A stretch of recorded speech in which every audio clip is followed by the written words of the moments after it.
जिसकी यादगार दुनिया की बड़ी बड़ी खुदाइयों में भी मिली है, शिवलिंग। ಅದರ ನೆನಪಾರ್ಥ ಪ್ರಪಂಚದಲ್ಲಿ ದೊಡ್ಡ ದೊಡ್ಡ ಜಗದಲ್ಲೆಲ್ಲ ಭೂಮಿಯನ್ನು ಅಗದಾಗ ಎಲ್ಲ ಕಡೆ ಸಿಕ್ಕಿದೆ. ಏನು ಸಿಕ್ಕಿದೆ? ಶಿವಲಿಂಗ.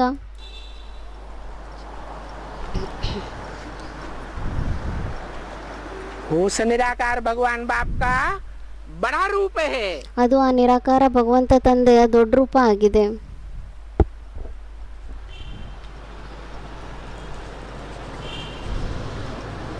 भगवान कहते भी हैं, ಭಗವಂತ ಹೇಳ್ತಾರೆ, तुम सूक्ष्म रूप को याद नहीं कर सकते हो, ನೀವು ಸೂಕ್ಷ್ಮ ರೂಪವನ್ನು ನೆನಪು ಮಾಡ್ಲಿಕ್ಕೆ ಆಗೋದಿಲ್ಲ, तब तक बड़े रूप को ही याद करो। ಅಲ್ಲಿವರೆಗೂ ನೀವು ದೊಡ್ಡ ರೂಪವನ್ನೇ ನೆನಪು ಮಾಡ್ಕೊಳ್ಳಿ.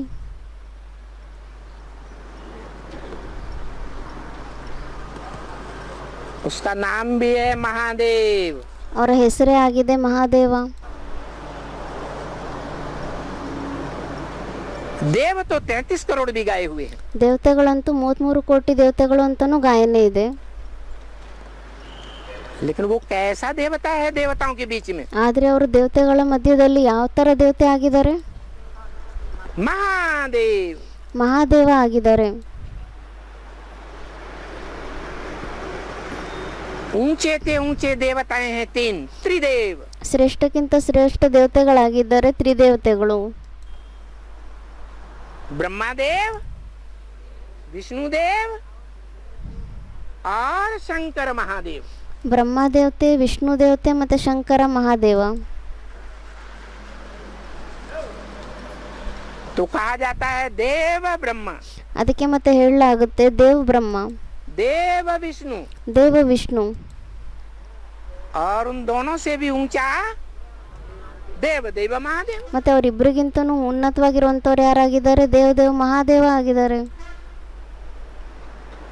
तो बड़ा बच्चा कौन हुआ ಮತ್ತೆ ದೊಡ್ಡ ಮಗು ಯಾರಾದ್ರು? है? बड़ा बच्चा हुआ जिस बड़े बच्चे का नाम ಮತ್ತೆ ಯಾರು ದೊಡ್ಡ ಮಗು ಆದ್ರು? ಶಂಕರನೇ ಆದ್ರು. ಮತ್ತೆ ಆ ದೊಡ್ಡ ಮಗುವಿನ ಹೆಸರನ್ನ एकमात्र नाम है संसार में, ಇಡೀ ಪ್ರಪಂಚದಲ್ಲಿ ಒಂದೇ ಹೆಸರು ಆ ರೀತಿ ಇದೆ, शिव के साथ जोड़ा जाता है। ಅವ್ರ ಹೆಸರನ್ನ ಶಿವನ್ ಜೊತೆ ಸೇರಿಸಲಾಗುತ್ತೆ.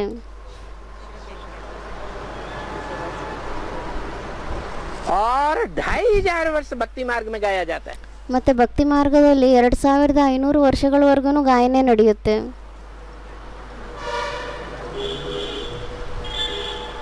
विशेषण लगा करके कहते हैं, ವಿಶೇಷಣವನ್ನು ಹಾಕ್ಬಿಟ್ಟು ಹೇಳ್ತಾರೆ, क्या शिव शंकर बोले भाले। ಶಿವಶಂಕರ್ ಭೋಲೆ ಭಾಲೆ ಅಂತ ಹೇಳ್ತಾರೆ. क्या विशेषण लगाते हैं? ಏನು ವಿಶೇಷಣೆಯನ್ನು ಹಾಕ್ತಾರೆ? बोले भगवान नहीं, ಭೋಲೆ ಭಗವಂತ ಅಲ್ಲ, शिव नाम पहला, ಶಿವನ ಹೆಸರು ಮೊದಲಾಗಿದೆ, शंकर नाम दूसरा। ಶಂಕರನ ಹೆಸರು ಎರಡನೇದಾಗಿದೆ. शिव शंकर और विशेषण भी पहला दूसरा। ಮತ್ತೆ ಶಿವಶಂಕರ ಅಂತ ಹೇಳ್ತಾರೆ. ಮತ್ತೆ ಅದರ ವಿಶೇಷಣೆನೂ ಸಹ ಫಸ್ಟ್ ಸೆಕೆಂಡ್ ಅಂತ ಹೇಳ್ತಾರೆ. बोले भाले, ಭೋಲೆ ಮತ್ತೆ ಭಾಲೆ. तो कौन सी आत्मा बोली है? ಮತ್ತೆ ಯಾವ ಆತ್ಮ ಬೋಲಿ ಆಗಿದ್ದಾರೆ? ಮುಗ್ಧ ಸ್ವಭಾವ ಉಳ್ಳುವಂಥವ್ರು ಯಾರಾಗಿದ್ದಾರೆ? शिव की आत्मा बोली है। ಶಿವನ ಆತ್ಮ ಮುಗ್ಧ ಸ್ವಭಾವ ಉಳ್ಳುವಂಥವ್ರು ಆಗಿದ್ದಾರೆ. और उनका जो मुकर्रर रथधारी बच्चा है, ಮತ್ತೆ ಅವರ ಮುಖರ ರಥಧಾರಿ ಮಗು ಯಾರಿದ್ದಾರೆ? वो भोला नहीं है, सिर्फ ಅವರು ಕೇವಲ ಮುಗ್ಧರಾಗಿರೋರಲ್ಲ, क्या है? भाला भी है। ಬಾಲ ಅಂದ್ರೆ ಮುಳ್ಳು. दुनिया का बड़े से बड़ा कांटा भी है। ಅವರು ಪ್ರಪಂಚದಲ್ಲಿ ದೊಡ್ಡಕ್ಕಿಂತ ದೊಡ್ಡ ಮುಳ್ಳು ಆಗಿದ್ದಾರೆ. भोलों के लिए भोला है, ಯಾರು ಮುಗ್ಧ ಸ್ವಭಾವ ಉಳ್ಳುವಂಥವ್ರಾಗಿದ್ದಾರೆ ಅವರಿಗೋಸ್ಕರ ಅವರು ಸಹ ಮುಗ್ಧರೇ ಆಗಿದ್ದಾರೆ. और दुखदाई कांटों के लिए बड़े से बड़ा कांटा है। ಮತ್ತೆ ಯಾರು ದುಃಖ ಕೊಡುವಂಥ ಮುಳ್ಳುಗಳಾಗಿದ್ದಾರೆ ಅವರಿಗೆ ಅವರು ದೊಡ್ಡಕ್ಕಿಂತ ದೊಡ್ಡ ಮುಳ್ಳು ಆಗಿದ್ದಾರೆ.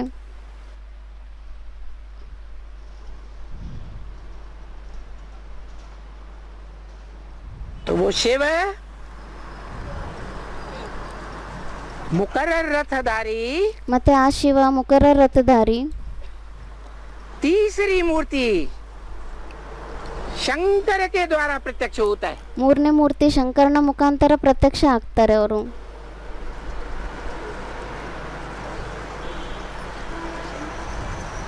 पुरुषोत्तम संगम युग के आदि में ಪುರುಷೋತ್ತಮ ಸಂಗಮ ಯುಗದ ಆರಂಭದಲ್ಲಿ 5000 वर्ष के ड्रामा के शूटिंग पीरियड के आदि में 5000 ವರ್ಷದ ಡ್ರಾಮಾದ ಶೂಟಿಂಗ್ ಪೀರಿಯಡ್ನ ಆರಂಭದಲ್ಲಿ मनुष्य सृष्टि का बीज बोने के लिए ಮನುಷ್ಯ ಸೃಷ್ಟಿಯ ಬೀಜವನ್ನು ಬಿತ್ತಲಿಕ್ಕೋಸ್ಕರ 3 मूर्तियों को साथ लेकर के आता है। 3 ಮೂರ್ತಿಗಳನ್ನ ಜೊತೆಯಲ್ಲೇ ಕರ್ಕೊಂಡ್ ಬರ್ತಾರೆ।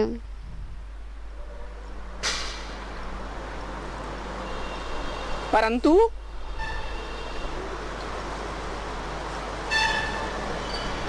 मनुष्य सृष्टि में पैदाइश के लिए ಆದರೆ ಮನುಷ್ಯ ಸೃಷ್ಟಿಯಲ್ಲಿ ಜನ್ಮ ತಗೊಳ್ಳಿಕ್ಕೋಸ್ಕರ बीज रूप बाप तो चाहिए ना। ಬೀಜ ರೂಪ ತಂದೆ ಅಂತೂ ಬೇಕಾಗಿದೆ ಅಲ್ವಾ।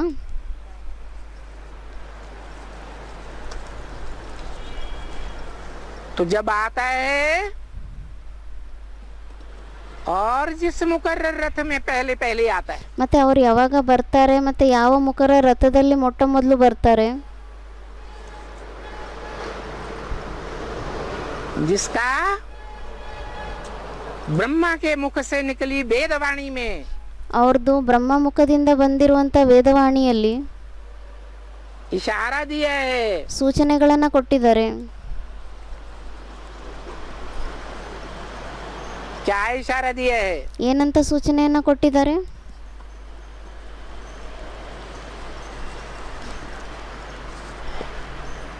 हैं? ಕೇಳ್ತಾ ಇದ್ದಾರೆ ಬಾಬಾ। मैं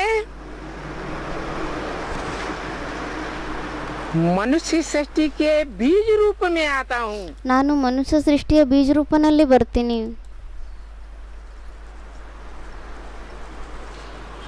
मनुष्य सृष्टि रूपी जो वृक्ष है ಮನುಷ್ಯ ಸೃಷ್ಟಿ ರೂಪಿ ವೃಕ್ಷ ಏನಿದೆ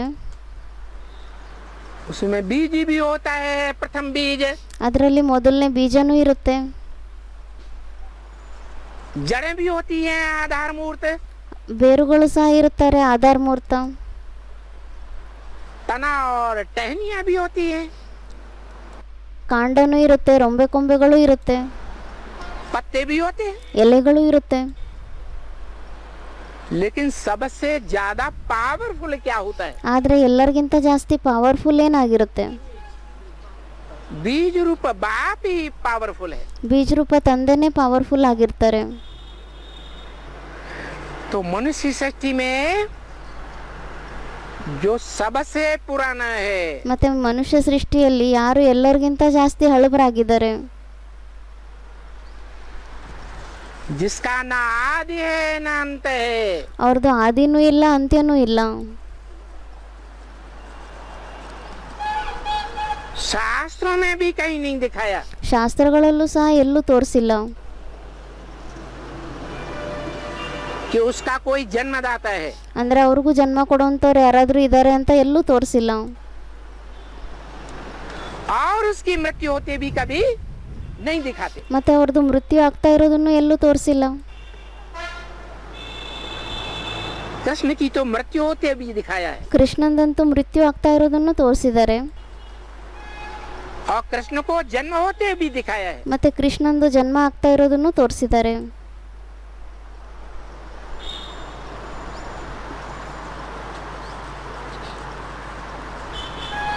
वो जिसमें आता है भगवान निराकार ಮತ್ತೆ ಆ ಭಗವಂತ ನಿರಾಕಾರ ಯಾರಲ್ಲಿ ಬರ್ತಾರೆ उसको आप समान बनाता है। ಅವರಿಗೆ ಅವ್ರು ತಮ್ಮ ಸಮಾನ ಮಾಡ್ತಾರೆ।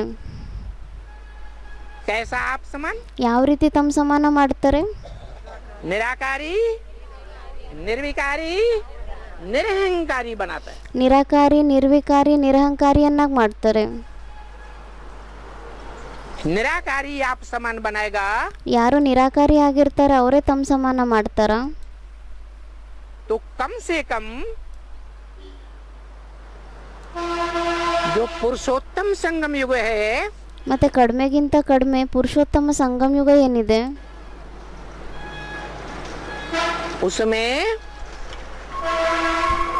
जन्म लेने वाला मृत्यु पाने वाला बनेगा ಅದರಲ್ಲಿ ಜನ್ಮ ತಗೊಳ್ಳುವಂಥವ್ರು ಮೃತ್ಯುವನ್ನು ಪಡೆಯುವಂಥವ್ರು ಆಗ್ತಾರ या अजन्मा बनेगा ಅಥವಾ ಅಜನ್ಮ ಆಗ್ತಾರ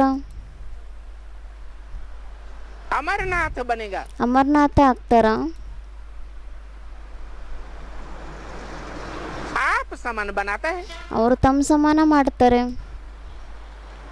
इसका मतलब है कि सारी मनुष्य सृष्टि में ಇದರ ಅರ್ಥನೇ ಆಗಿದೆ ಇಡೀ ಮನುಷ್ಯ ಸೃಷ್ಟಿಯಲ್ಲಿ 500-700 करोड़ मनुष्य सृष्टि में 500-700 ಕೋಟಿ ಆತ್ಮಗಳ ಮನುಷ್ಯ ಸೃಷ್ಟಿಯಲ್ಲಿ एक ही आत्मा है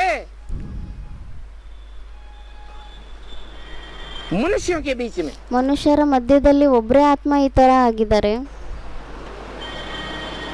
जो संगम युग में खास पुरुषोत्तम संगम युग में ಅವರು ವಿಶೇಷವಾಗಿ ಪುರುಷೋತ್ತಮ ಸಂಗಮ ಯುಗದಲ್ಲಿ जब भगवान बाप आते हैं ಯಾವಾಗ ಭಗವಂತ ತಂದೆ ಬರ್ತಾರೆ नरक को स्वर्ग बनाने के लिए ನರಕವನ್ನ ಸ್ವರ್ಗವನ್ನಾಗಿ ಮಾಡ್ಲಿಕ್ಕೋಸ್ಕರ ಬರ್ತಾರೆ उस समय वो पक्का 100% निश्चय बुद्धि बनती है ಆ ಸಮಯದಲ್ಲಿ ಅವರು ಪಕ್ಕಾ 100% ನಿಶ್ಚಯ ಬುದ್ಧಿ ಆಗ್ತಾರೆ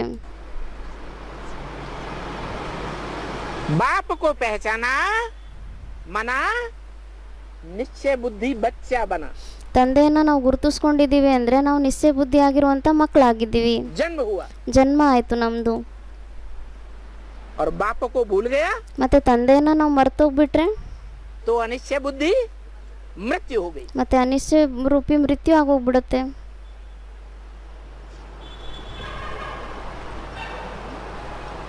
तो सन 76 जो है उसके लिए ब्रह्मा की वाणी में ही बोल दिया ಮತ್ತೆ 76ನೇ ಇಸ್ವಿ ಏನಿದೆ ಅದಕ್ಕೋಸ್ಕರ ಬ್ರಹ್ಮನ ವಾಣಿಗಳಲ್ಲೇ ಹೇಳ್ಬಿಟ್ಟಿದ್ದಾರೆ इन लक्ष्मी नारायण का जन्म कब हुआ ಈ ಲಕ್ಷ್ಮೀನಾರಾಯಣನ ಜನ್ಮ ಎಲ್ಲಾಯ್ತು ಯಾವಾಗಾಯ್ತು इशारा किया इन्हें लक्ष्मी नारायण की तरफ ಸೂಚನೆಯನ್ನು ಕೊಟ್ಟರು ಈ ಲಕ್ಷ್ಮೀನಾರಾಯಣನ ಕಡೆ जो चित्र भगवान बाप ने साक्षात्कार से बनवाई थी ಯಾವ ಚಿತ್ರವನ್ನ ಭಗವಂತ ತಂದೆ ಸಾಕ್ಷಾತ್ಕಾರದ ಆಧಾರದಿಂದ ಮಾಡಿಸಿದ್ರು उन लक्ष्मी नारायण का ಆ ಲಕ್ಷ್ಮೀನಾರಾಯಣಂದು उनके नीचे खड़े हुए राधा कृष्ण का नहीं ಅವ್ರ ಕೆಳಗಡೆ ನಿಂತಿರುವಂತ ರಾಧಾಕೃಷ್ಣಂದಲ್ಲ जन्म कब हुआ ಅವ್ರ ಜನ್ಮ ಯಾವಾಗಾಯ್ತು तो बताया 1966 की मुरली में बताया ಮತ್ತೆ 1966ನೇ ಇಸ್ವಿಯ ವಾಣಿಯಲ್ಲಿ ಹೇಳಿದ್ದಾರೆ आज से 10 वर्ष कम 5000 वर्ष हुआ ಇವತ್ತಿಗಿಂತ 10 ವರ್ಷ ಕಡಿಮೆ 5000 ವರ್ಷಗಳಾಯ್ತು तो उल्टा चक्कर घुमा दो 66 से बाद ಮತ್ತೆ 66ನೇ ಇಸ್ವಿಯಿಂದ ಉಲ್ಟಾ ಚಕ್ರವನ್ನ ತಿರುಗಿಸ್ಬಿಡಿ में और 10 वर्ष पहले ही रुक जाओ ಮತ್ತೆ ಉಲ್ಟಾ ತಿರುಗಿಸ್ಬಿಟ್ಟು 10 ವರ್ಷಕ್ಕಿಂತ ಮುಂಚೆನೆ ನಿಂತ್ಕೊಂಡ್ಬಿಡಿ तो कौन सा सन आएगा ಮತ್ತೆ ಅವಾಗ ಯಾವ ವರ್ಷ ಬರುತ್ತೆ है 1976 आता है 1966ನೇ ಇಸ್ವಿ ಬರುತ್ತೆ 76 को बाप का प्रत्यक्षता वर्ष ब्रह्मा कुमार कुमारियों ने भी जोर शोर से मनाया 76ನೇ ಇಸ್ವಿಯನ್ನ ತಂದೆಯ ಪ್ರತ್ಯಕ್ಷತಾ ವರ್ಷ ಅಂತ ಬ್ರಹ್ಮಕುಮಾರಿಯರು ಸಹ ತುಂಬಾ ಜೋರ್ಶೋರಾಗಿ ಆಚರಿಸಿದ್ರು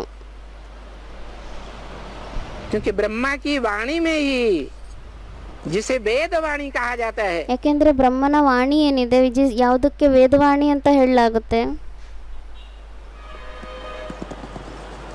बताया है भगवान बाप ने ಅದರಲ್ಲೇ ಭಗವಂತ ತಂದೆ ಹೇಳಿದ್ದಾರೆ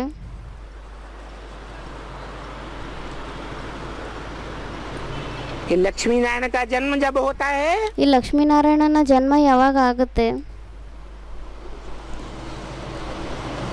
तो नई दुनिया तैयार होती है ಅವಾಗ ಹೊಸ ಪ್ರಪಂಚ ತಯಾರಾಗುತ್ತೆ ब्रह्मा कुमार कुमारियों की ಬ್ರಹ್ಮಕುಮಾರ್ ಕುಮಾರಿಯರ ಪ್ರಪಂಚ ತಯಾರಾಗುತ್ತೆ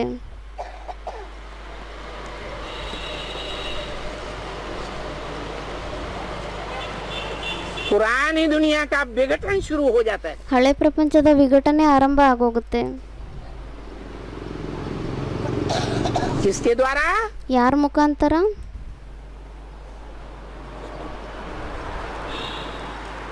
जैसे कृष्ण वाली आत्मा ब्रह्मा के रूप में स्थापना का कार्य करती है, ಯಾವ ತರ ಕೃಷ್ಣನ ಆತ್ಮ ಬ್ರಹ್ಮನ ರೂಪದಲ್ಲಿ ಸ್ಥಾಪನೆಯ ಕಾರ್ಯವನ್ನ ಮಾಡುತ್ತೆ. ब्राह्मण धर्म की स्थापना होने के बाद ಬ್ರಾಹ್ಮಣ ಧರ್ಮದ ಸ್ಥಾಪನೆ ಆದ ನಂತರ फिर जो नौकरियों में से ब्राह्मणों की नौकरियां मानी जाती है, ಮತ್ತೆ ಬ್ರಾಹ್ಮಣರಲ್ಲಿ 9 ಪ್ರಕಾರದ ಬ್ರಾಹ್ಮಣರು ಅಂತ ಹೇಳಲಾಗುತ್ತೆ.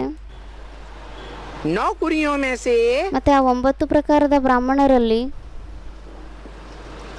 जो कमजोर कुरी के ब्राह्मण हैं, ಯಾರು ಕಮ್ಜೋರ್ ಬ್ರಾಹ್ಮಣರಾಗಿರ್ತಾರೆ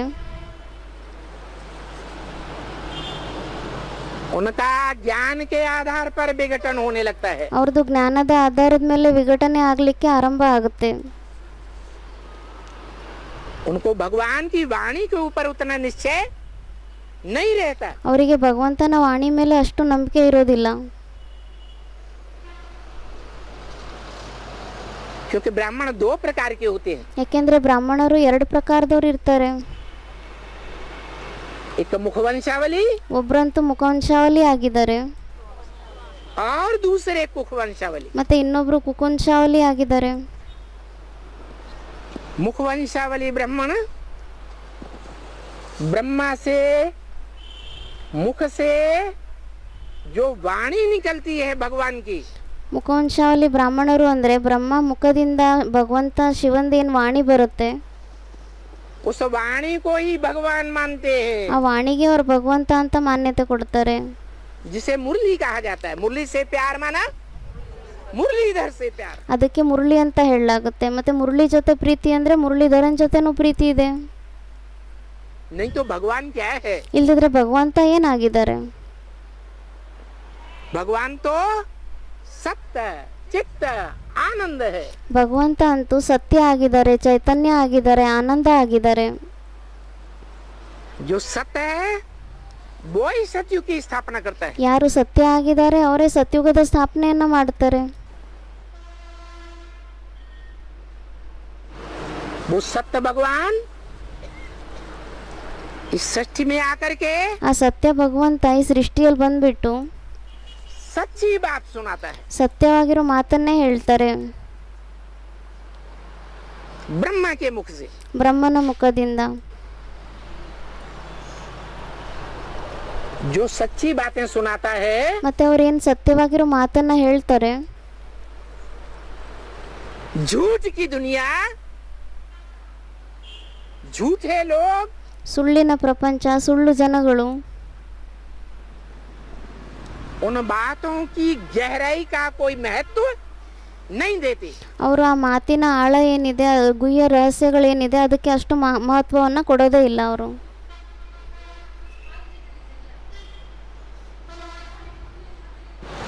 महत्व नहीं देते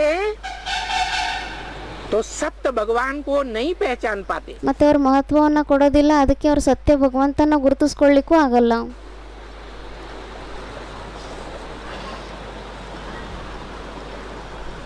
गॉड इज ट्रुथ कहा जाता है। ಗಾಡ್ ಇಸ್ ಟ್ರೂತ್ ಅಂತ ಹೇಳಲಾಗುತ್ತೆ,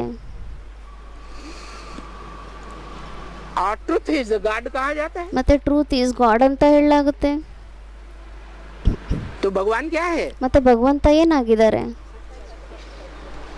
सत्य का अखूट भंडार है। ಭಗವಂತ ಏನಾಗಿದ್ದಾರೆ? ಸತ್ಯದ ಅಕೂಟ ಭಂಡಾರ ಆಗಿದ್ದಾರೆ. क्योंकि त्रिकालदर्शी है। ಯಾಕೆಂದ್ರೆ ಅವರು ತ್ರಿಕಾಲದರ್ಶಿ ಆಗಿದ್ದಾರೆ.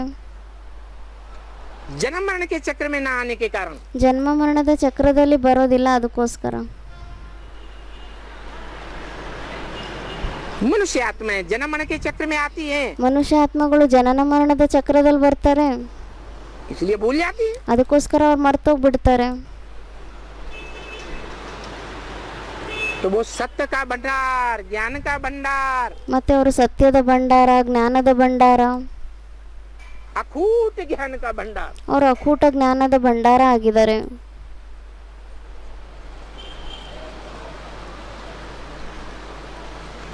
वो ऐसे मनुष्य तन में प्रवेश करता है ಅವರು ಆ ಥರ ಮನುಷ್ಯ ತನುವಿನಲ್ಲಿ ಪ್ರವೇಶ ಮಾಡ್ತಾರೆ जो सृष्टि के आदि से लेकर के ಅವರು ಸೃಷ್ಟಿಯ ಆದಿಯಿಂದ अंत तक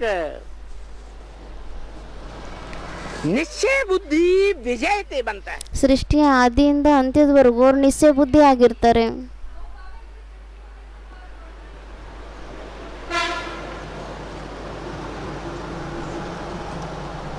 इस अविनाशी देश भारत खंड में ಈ ಅವಿನಾಶಿ ದೇಶ ಏನಿದೆ ಭಾರತ್ ಖಂಡ ಇದರಲ್ಲಿ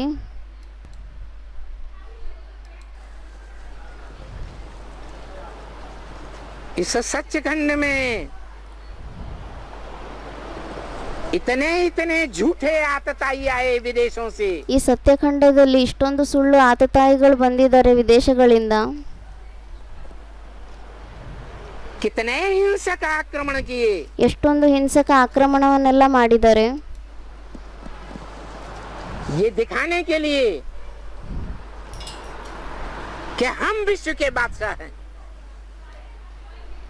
ಇದನ್ನ ತೋರಿಸ್ಲಿಕ್ಕೋಸ್ಕರ ನಾವು ವಿಶ್ವದ ಬಾದಶಾಹ ಆಗಿದ್ದೀವಿ ಅಂತ इस दुनिया में हमारा मर्तबा भगवान के समान है। ಈ ಪ್ರಪಂಚದಲ್ಲಿ ನಮ್ಮ ಮಾನ ಸಮ್ಮಾನ ಏನಿದೆ ಇದು ಭಗವಂತನ ತರ ಇದೆ हम ही भगवान ನಾವೇ ಭಗವಂತ ಆಗಿದ್ದೀವಿ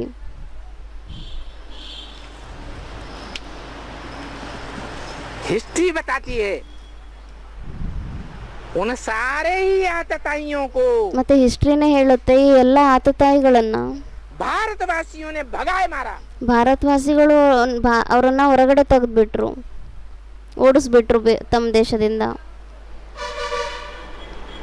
सच्चा भागता है या झूठा भागता है ಅದಕ್ಕೆ ಬಾಬಾ ಹೇಳ್ತಾ ಇದ್ದಾರೆ ಮತ್ತೆ ಸತ್ಯ ಯಾರು ಇರ್ತಾರೆ ಅವ್ರು ಓಡುತ್ತಾರಾ ಅಥವಾ ಯಾರು ಸುಳ್ಳಾಗಿರ್ತಾರೆ ಅವ್ರು ಓಡುತ್ತಾರಾ झूठा भागता है। ಯಾರು ಸುಳ್ಳಾಗಿರ್ತಾರೆ ಅವರೇ ಓಡ್ತಾರೆ सत्य अडोल रहता है। ಸತ್ಯ ಯಾವಾಗಲೂ ಅಡೋಲ ಆಗಿರುತ್ತೆ सत्य सर के ऊपर चढ़ करके बोलता है। ಸತ್ಯ ಏನಿದೆ ಅದು ತಲೆ ಮೇಲೆ ಏರ್ಬಿಟ್ಟು ಹೇಳುತ್ತೆ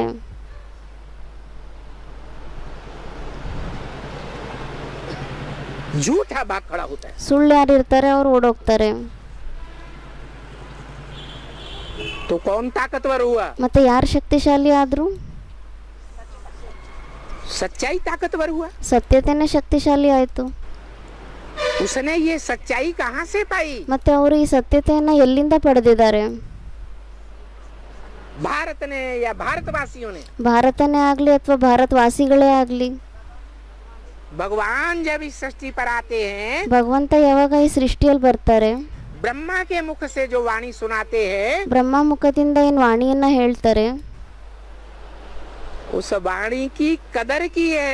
ಅವರು ಆ ವಾಣಿಗೆ ಮಹತ್ವವನ್ನ ಕೊಟ್ಟಿದ್ದಾರೆ उस वाणी के गहराई में गया है। ಅವರು ಆ ವಾಣಿಯ ಆಳದಲ್ಲಿ ಹೋಗಿದ್ದಾರೆ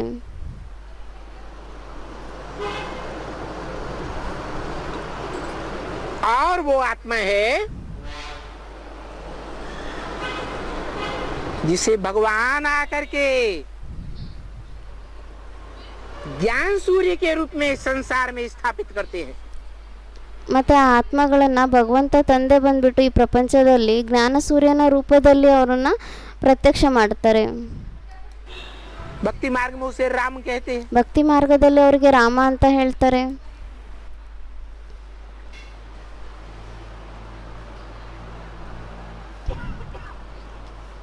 काम के आधार पर नाम बनता है। ಕೆಲಸದ ಆಧಾರದಿಂದಾನೇ ಹೆಸರು ಬರುತ್ತೆ राम रम्यते योगिनो यस्मिनीति राम। ರಾಮ ಅಂದ್ರೇನೆ ಏನು ರಮ್ಯತೆ ಯೋಗಿನೋ ಯಸ್ಮಿನಿತಿ ರಾಮ क्योंकि नंबरवार सारी दुनिया राम को पहचानती है। ಯಾಕೆಂದ್ರೆ ನಂಬರ್ ವಾರ್ ಇಡೀ ಪ್ರಪಂಚದಲ್ಲಿರೋರೆಲ್ಲರೂ ರಾಮನ್ನ ಗುರುತಿಸ್ಕೊಂತಾರೆ जो सृष्टि के अंतकाल में शंकर के रूप में प्रत्यक्ष होता है। ಅವರು ಸೃಷ್ಟಿಯ ಅಂತ್ಯಕಾಲದಲ್ಲಿ ಶಂಕರನ ರೂಪದಿಂದ ಪ್ರತ್ಯಕ್ಷ ಆಗ್ತಾರೆ निराकारी यादगार लिंग के रूप में प्रत्यक्ष होता है। ನಿರಾಕಾರಿ ನೆನಪಾರ್ಥ ಏನಿದೆ ಅದು ಲಿಂಗದ ರೂಪದಲ್ಲಿ ಪ್ರತ್ಯಕ್ಷ ಆಗ್ತಾರೆ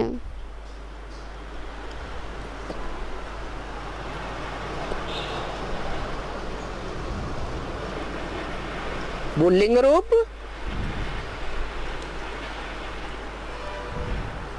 उसकी ज्यादा से ज्यादा मूर्तियां, ಮತ್ತು ಆ ಲಿಂಗ ಏನಿದೆ ಆ ಲಿಂಗ ರೂಪದ್ದು ಹೆಚ್ಚಿಗಿಂತ ಹೆಚ್ಚು ಮೂರ್ತಿಗಳು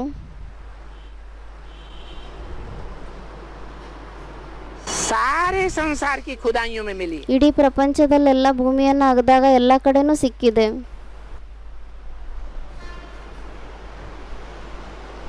उस आत्मा की सार्वभौम सत्ता है। ಆ ಆತ್ಮಂದು ಸಾರ್ವಭೌಮ ಸತ್ತ ಆಗಿದೆ. इस सृष्टि रूपी रंगमंच पर ಅಂದರೆ ಈ ಸೃಷ್ಟಿ ರೂಪಿ ರಂಗಮಂಚದಲ್ಲಿ ಎಲ್ಲರಿಗಿಂತ ಶ್ರೇಷ್ಠ ಸತ್ತ ಅವ್ರದೇ ಆಗಿದೆ. जैसे ड्रामा के रंगमंच पर हीरो पार्टधारी की सार्वभौम सत्ता होती है। ಯಾವ ರೀತಿ ಡ್ರಾಮಾದ ರಂಗಮಂಚ ಏನಿರುತ್ತೆ ನಾಟಕ ಮಾಡೋದು, ಅದರಲ್ಲಿ ಯಾರು ಹೀರೋ ಪಾಠಧಾರಿ ಆಗಿರ್ತಾರೆ ಅವ್ರದ್ದು ಎಲ್ಲರಿಗಿಂತ ಶ್ರೇಷ್ಠವಾಗಿರುವಂಥ ಸೀಟ್ ಆಗಿರುತ್ತೆ, ಅದು ಸತ್ತ ಆಗಿರುತ್ತೆ ಅಲ್ವಾ, ಅದೇ ಥರ.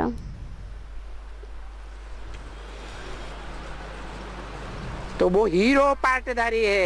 ಮತ್ತು ಅವರು ಸಹ ಹೀರೋ ಪಾತ್ರಧಾರಿ ಆಗಿದ್ದಾರೆ.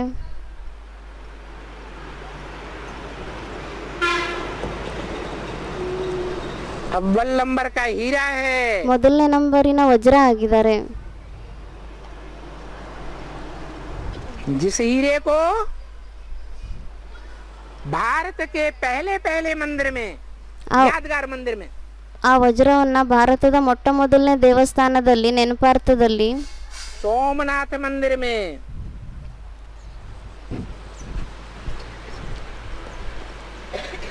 शिव के रूप में प्रतिष्ठित किया गया है। ಸೋಮನಾಥನ ದೇವಸ್ಥಾನದಲ್ಲಿ ಶಿವನ ರೂಪದಲ್ಲಿ ಪ್ರತಿಷ್ಠಿತ ಮಾಡಲಾಗಿತ್ತು.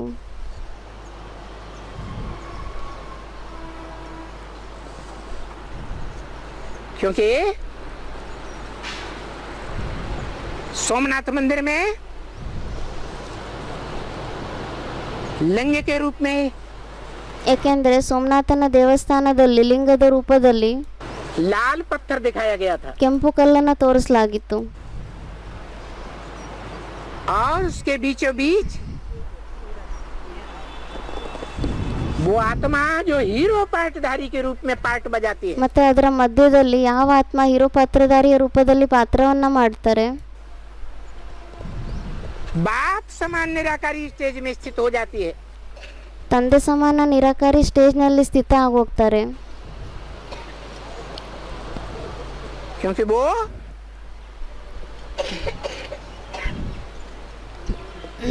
अव्वल नंबर धर्म की स्थापना करने वाला बाप है। ಏಕೆಂದರೆ ಅವರು ಮೊದಲನೇ ನಂಬರಿನ ಧರ್ಮವನ್ನ ಸ್ಥಾಪನೆ ಮಾಡುವಂತ ತಂದೆ ಆಗಿದ್ದಾರೆ. जितने भी धर्म पिता इस सृष्टि पर आए, ಎಷ್ಟೇ ಧರ್ಮಪಿತರು ಈ ಸೃಷ್ಟಿಯಲ್ಲಿ ಬರ್ತಾರೆ, वो सब भगवान बाप के घर से डायरेक्ट उतरते हैं। ಅವರೆಲ್ಲರೂ ಭಗವಂತ ತಂದೆಯ ಮನೆಯಿಂದ ಡೈರೆಕ್ಟ್ ಹಿಡಿತಾರೆ. बीज रूप स्टेज में स्थित होते हैं। ಬೀಜರೂಪ ಸ್ಟೇಜ್ನಲ್ಲಿ ಸ್ಥಿತರಾಗ್ತಾರೆ. उनके चेहरे से निराकारी स्टेज झलकती है। ಅವ್ರ ಮುಖದಿಂದ ನಿರಾಕಾರಿ ಸ್ಟೇಜ್ ಕಾಣಿಸ್ತಾ ಇರುತ್ತೆ.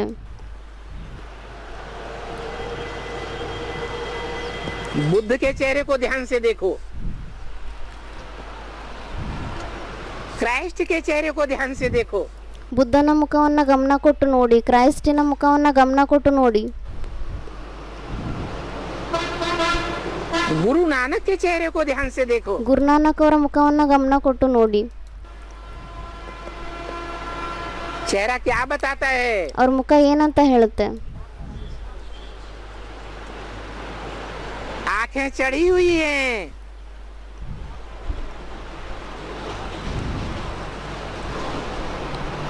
जैसे निराकारी धाम की याद में हो। ಕಣ್ಣುಗಳು ಮೇಲೇರಿರುತ್ತೆ, ಯಾವ ತರ ಅವರು ನಿರಾಕಾರಿ ಧಾಮದ ನೆನಪಿನಲ್ಲಿ ಇರ್ತಾರೆ.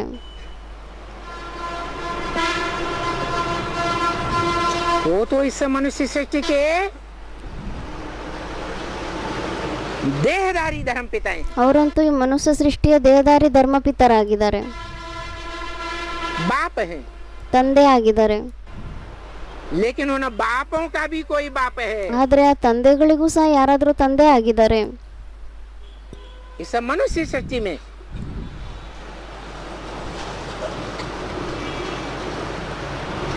जिसे आदम एडम आदि देव कहा जाता है। ಮತ್ತು ಈ ಮನುಷ್ಯ ಸೃಷ್ಟಿಯಲ್ಲಿ ಆ ಧರ್ಮಪಿತರಿಗೂ ಸಹ ಯಾರಾದರೂ ತಂದೆ ಇದ್ದಾರೆ, ಅವರಿಗೆ ಆದಮ್ ಆಡಮ್ ಅಂತ ಹೇಳಲಾಗುತ್ತೆ. सभी धर्म वाले उस आदि पिता को मानते हैं। ಎಲ್ಲ ಧರ್ಮದವರು ಆ ಆದಿಪಿತನ್ನ ಮಾನ್ಯತೆ ಕೊಡ್ತಾರೆ, आदि पुरुष के रूप में मानते हैं। ಆದಿಪುರುಷನ ರೂಪದಲ್ಲಿ ಅವರಿಗೆ ಮಾನ್ಯತೆಯನ್ನು ಕೊಡ್ತಾರೆ.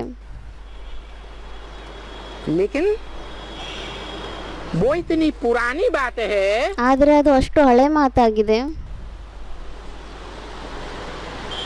कि उसकी हिस्ट्री को कोई नहीं जानता। ಅದರ ಹಿಸ್ಟ್ರಿಯನ್ನು ಯಾರೂ ತಿಳ್ಕೊಂಡೇ ಇಲ್ಲ, ಯಾರಿಗೂ ಗೊತ್ತೇ ಇಲ್ಲ ಆ ಹಿಸ್ಟ್ರಿ. उस मुकर्रर रथधारी आत्मा के द्वारा ಆ ಮುಖರ ರಥಧಾರಿ ಆತ್ಮನ ಮುಖಾಂತರ भगवान बाप आकर के सारी मनुष्य सृष्टि के आदि मध्य अंत का राज बताते। तो ಆ ಮುಖರ ರಥದ ಮುಖಾಂತರ ಭಗವಂತ ತಂದೆ ಬಂದ್ಬಿಟ್ಟು ಇಡೀ ಸೃಷ್ಟಿಯ ಆದಿ ಮಧ್ಯ ಅಂತ್ಯದ ರಹಸ್ಯವನ್ನ ಹೇಳ್ತಾರೆ.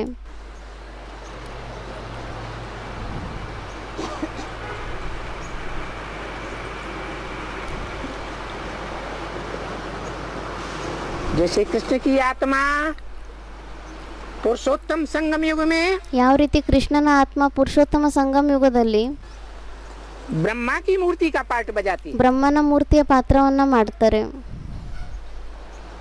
स्थापना का ಸ್ಥಾಪನೆಯ ಪಾತ್ರವನ್ನ ಮಾಡ್ತಾರೆ, ब्राह्मण धर्म की स्थापना। ಬ್ರಾಹ್ಮಣ ಧರ್ಮದ ಸ್ಥಾಪನೆ ಮಾಡ್ತಾರೆ. ऐसे ही राम वाली आत्मा कहो, शंकर वाली आत्मा कहो, ಅದೇ ರೀತಿ ರಾಮನ ಆತ್ಮ ಅಂತ ಹೇಳಿ, ಶಂಕರನ ಆತ್ಮ ಅಂತ ಹೇಳಿ, उसके द्वारा ब्राह्मणों की दुनिया में ಅವ್ರ ಮುಖಾಂತರ ಬ್ರಾಹ್ಮಣರ ಪ್ರಪಂಚದಲ್ಲಿ जो ब्रह्मा की गोद को प्यार करने वाले निकले, ಯಾರು ಬ್ರಹ್ಮನ ಮಡಿಲನ್ನ ಪ್ರೀತಿ ಮಾಡುವಂತವ್ರು ತಯಾರಾದ್ರು, गोद को कुख भी कहा जाता है, ಆ ಮಡಿಲಿಗೆ ಕುಕ್ ಅಂತಾನು ಹೇಳಲಾಗುತ್ತೆ, कोख ಕೋಕ್ ಅಂತಾನು ಹೇಳ್ತಾರೆ. कुख वंशावली ब्राह्मण, ಅದಕ್ಕೆ ಅವರಿಗೆ ಹೇಳಲಾಗುತ್ತೆ ಕುಕವಂಶಾವಳಿ ಬ್ರಾಹ್ಮಣರು.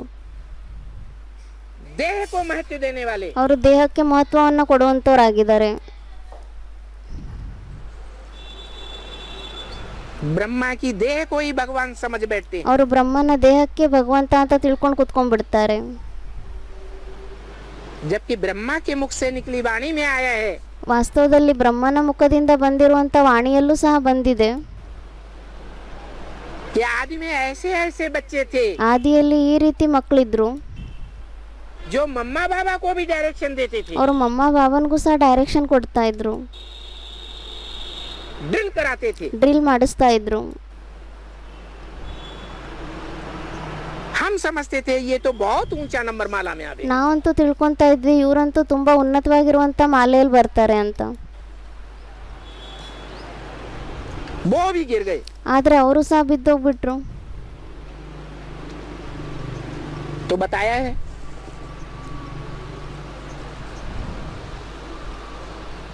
कि राम वाली आत्मा भी फेल हो गई। ಅದಕ್ಕೆ ಮತ್ತೆ ಹೇಳ್ತಾರೆ ರಾಮನ ಆತ್ಮನೂ ಸಹ ಫೇಲ್ ಆಗ್ತಾರೆ ಅಂತ. अब सवाल ये है, ಮತ್ತೆ ಇವಾಗ ಪ್ರಶ್ನೆ ಇದಾಗಿದೆ,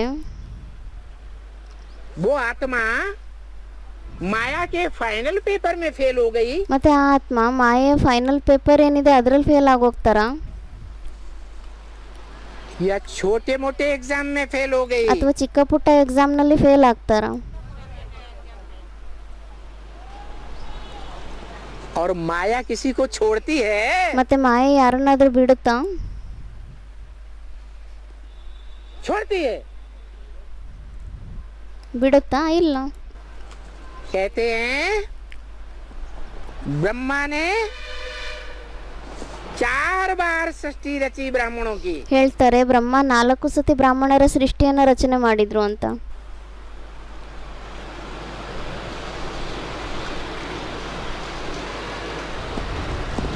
यज्ञ के आदि में सिंध हैदराबाद से जो ब्राह्मणों की सृष्टि रची गई, ಯಜ್ಞದ ಆದಿಯಲ್ಲಿ ಸಿಂಧ್ ಹೈದರಾಬಾದ್ನಿಂದ ಏನು ಬ್ರಾಹ್ಮಣರ ಸೃಷ್ಟಿಯನ್ನ ರಚನೆ ಮಾಡಿದ್ರು,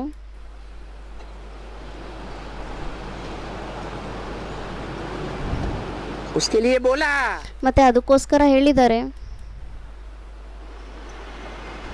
स्थापना के साथ साथ यज्ञ कुंड से विनाश ज्वाला प्रज्वलित हुई। ಅದಕ್ಕೋಸ್ಕರ ಹೇಳಿದ್ದಾರೆ ಏನಂತ, ಸ್ಥಾಪನೆಯ ಜೊತೆ ಜೊತೆಯಲ್ಲಿ ಯಜ್ಞಕುಂಡದಿಂದ ವಿನಾಶ ಜ್ವಾಲೆನೂ ಸಹ ಪ್ರಜ್ವಲಿತ ಆಯಿತು ಅಂತ. निमित्त कौन बने? ಮತ್ತೆ ಅದಕ್ಕೆ ನಿಮಿತ್ತರು ಯಾರಾಗ್ತಾರೆ? ब्रह्मा, बाप और ब्राह्मण बच्चे। ಬ್ರಹ್ಮ, ತಂದೆ ಮತ್ತೆ ಬ್ರಾಹ್ಮಣ ಮಕ್ಕಳು. कौन सा बाप? ಯಾವ ತಂದೆ ಆಗಿದ್ದಾರೆ ಇಲ್ಲಿ? निमित्त साकार को कहा जाता है। ನಿಮಿತ್ತ ಅಂತ ಸಾಕಾರನ್ಗೆ ಹೇಳಲಾಗುತ್ತೆ. कौन सा बाप निमित्त बना? ಮತ್ತೆ ಇಲ್ಲಿ ಯಾವ ತಂದೆ ನಿಮಿತ್ತ ಆಗ್ತಾರೆ? वही जिसके लिए मुरली में कहा राम बाप को कहा जाता है। ಅವರೇ ಆಗಿದ್ದಾರೆ. ಯಾರಿಗೋಸ್ಕರ ಮುರಳಿಯಲ್ಲಿ ಹೇಳಿದ್ದಾರೆ ರಾಮ ಅಂತ ತಂದೆಗೆ ಹೇಳಲಾಗುತ್ತೆ. कृष्ण बच्चे को कहा जाता है। ಕೃಷ್ಣ ಅಂತ ಮಗುವಿಗೆ ಹೇಳಲಾಗುತ್ತೆ. वही राम वाली आत्मा ಅದೇ ರಾಮನ ಆತ್ಮ, जिसके लिए बोला राम फेल हो गया। ಅವರಿಗೋಸ್ಕರ ಹೇಳಿದ್ದಾರೆ ರಾಮ ಫೇಲ್ ಆಗ್ಬಿಟ್ರು ಅಂತ. छोटे मोटे एग्जाम में ಚಿಕ್ಕ ಪುಟ್ಟ ಎಕ್ಸಾಮ್ನಲ್ಲಿ ಫೇಲ್ ಆಗೋಗ್ತಾರೆ.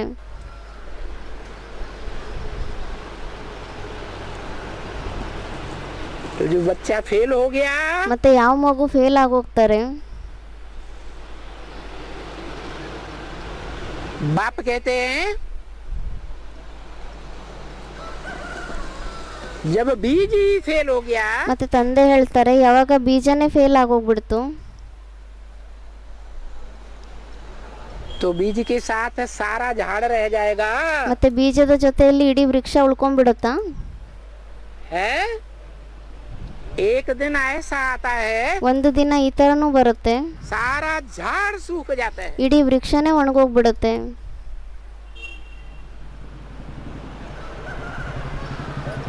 तो सिंध हैदराबाद में जो स्थापना हुई थी, ಮತ್ತೆ ಆ ಸಿಂಧ್ ಹೈದರಾಬಾದ್ ನಲ್ಲಿ ಏನ್ ಸ್ಥಾಪನೆ ಆಗಿತ್ತು वो सन 47 तक आते आते वो ब्राह्मण लोप हो गए। ಮತ್ತೆ ಆ 47ನೇ ಇಸ್ವಿ ಬರ್ತಾ ಬರ್ತಾ ಬ್ರಾಹ್ಮಣರ ಪ್ರಪಂಚನೂ ಲೋಪ ಆಗೋಗ್ಬಿಡುತ್ತೆ.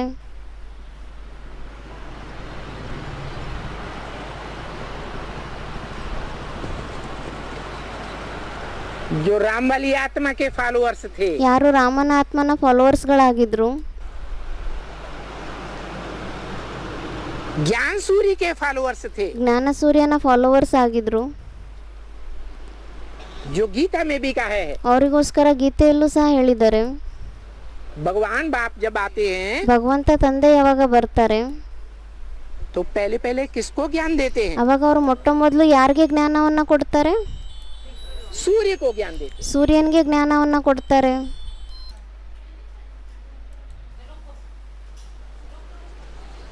वो आत्मा ज्ञान सूर्य के मानिंद है। ಆ ಆತ್ಮ ಜ್ಞಾನ ಸೂರ್ಯದ ಉದಾಹರಣೆ ಆಗಿದ್ದಾರೆ. जो मम्मा बाबा को भी ड्रिल कराती थी, ಅವರು ಮಮ್ಮ ಬಾಬನ್ಗೂ ಸಹ ಡ್ರಿಲ್ ಮಾಡಿಸ್ತಾ ಇದ್ರು.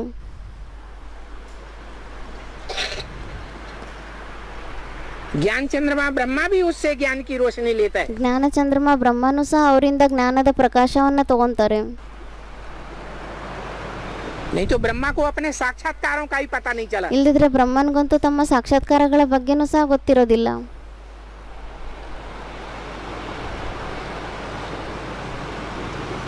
अंत में आखिरी भागीदार के पास जाना पड़ा। ಅಂತ್ಯದಲ್ಲಿ ಕೊನೆಯಲ್ಲಿ ಅವರಿಗೆ ಭಾಗಿದಾರನ ಹತ್ರನೇ ಹೋಗ್ಬೇಕಾಗತ್ತೆ.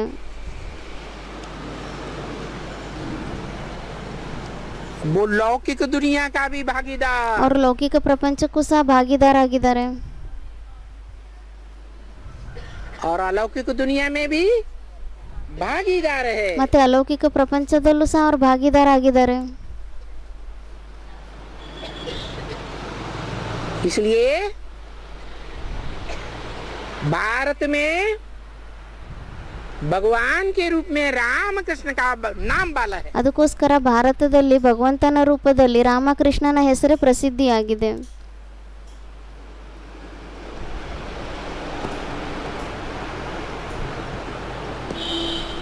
तो राम वाली आत्मा ಮತ್ತೆ ಆ ರಾಮನ ಆತ್ಮ जो मुकर्रर रथ धारण करती है, ಯಾರು ಮುಖರ ರಥವನ್ನ ಧಾರಣೆ ಮಾಡ್ಕೊಂತಾರೆ, वो सन 76 में जो आदि में ज्ञान का बीज डालने के निमित्त बनती है ब्रह्मा में, ಅವರು 76ನೇ ಇಸ್ವಿಯಲ್ಲಿ ಯಾವಾಗ ಆದಿಯಲ್ಲಿ ಜ್ಞಾನದ ಬೀಜವನ್ನು ಹಾಕಲಿಕ್ಕೆ ನಿಮಿತ್ತರಾಗ್ತಾರೆ ಬ್ರಹ್ಮನಲ್ಲಿ, साक्षात्कारों का क्लैरिफिकेशन देकर ಬ್ರಹ್ಮ ಬಾಬನ್ಗೆ ಸಾಕ್ಷಾತ್ಕಾರಗಳ ಕ್ಲಾರಿಫಿಕೇಶನ್ ಅನ್ನು ಕೊಟ್ಬಿಟ್ಟು वही आत्मा सन 76 में प्रत्यक्ष हो जाती है ಅದೇ ಆತ್ಮ 76ನೇ ಇಸ್ವಿಯಲ್ಲಿ ಪ್ರತ್ಯಕ್ಷ ಆಗೋಗ್ತಾರೆ ब्राह्मणों की दुनिया में, ಬ್ರಾಹ್ಮಣರ ಪ್ರಪಂಚದಲ್ಲಿ प्रत्यक्षता रूपी जन्म लेती है। ಪ್ರತ್ಯಕ್ಷ ರೂಪಿ ಜನ್ಮವನ್ನ ತಗೊಂತಾರೆ।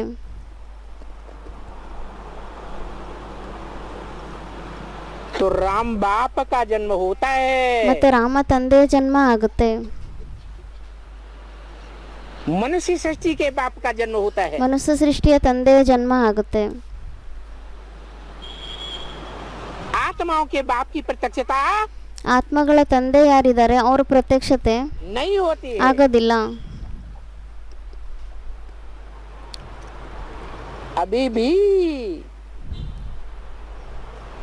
आत्माओं के बाप की प्रत्यक्षता नहीं हुई है। ಇವಾಗೂ ಸಹ ಆತ್ಮಗಳ ತಂದೆಯ ಪ್ರತ್ಯಕ್ಷತೆ ಆಗಿಲ್ಲ।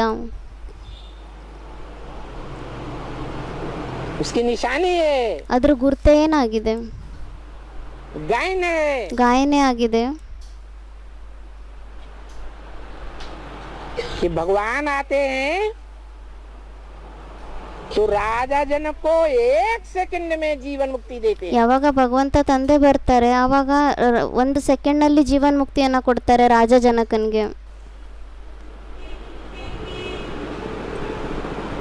भगवान बाप आते हैं इस सृष्टि पर ಯಾವಾಗ ಭಗವಂತ ತಂದೆ ಬರ್ತಾರೆ ಈ ಸೃಷ್ಟಿಯಲ್ಲಿ प्रत्यक्षता रूपी जन्म लेकर के, ಪ್ರತ್ಯಕ್ಷ ರೂಪಿ ಜನ್ಮವನ್ನ ತಗೊಂಡ್ಬಿಟ್ಟು ಬರ್ತಾರೆ, तो धक से राजधानी स्थापन कर देते हैं। ಅವಾಗ ತಕ್ಷಣ 1 ಸೆಕೆಂಡ್ ನಲ್ಲಿ ರಾಜಧಾನಿಯನ್ನ ಸ್ಥಾಪನೆ ಮಾಡಿಬಿಡ್ತಾರೆ।